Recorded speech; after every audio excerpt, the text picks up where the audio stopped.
جی السلام علیکم ورحمۃ اللہ وبرکاتہ۔ محترم بھائی نے یہ پوسٹ بھیجی ہے جی، غصہ پر قابو پانا بہترین عمل ہے۔ کہتے ہیں جی یہ میرا دوسرا سوال ہے، اس پوسٹ کی تحقیق کر دیں۔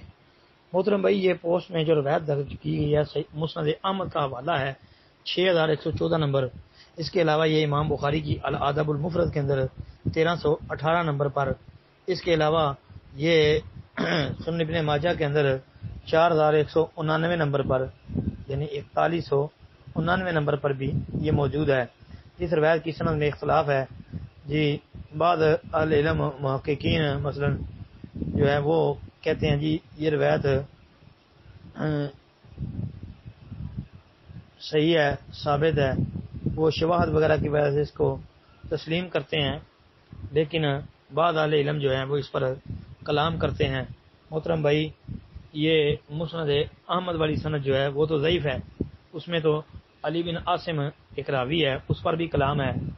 ہاں اگرچہ اس کا مطابع موجود ہے، اگر اس کا مطابع ہے پھر بھی وہ روایت ضعیف ہی ہے، کیونکہ سند میں حسن بصری کی تدلیس ہے۔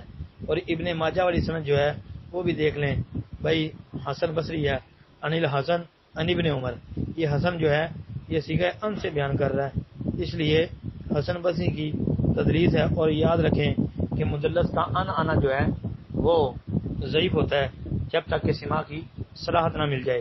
تو حسن بصری کا جو ہے سماع کی وضاحت کرنا صلاحت وہ ثابت نہیں ہے، لہذا کم از کم تدلیس کی وجہ سے یہ روایت صحیح نہیں ہے جی حسن بصری کی۔ السلام علیکم ورحمۃ اللہ۔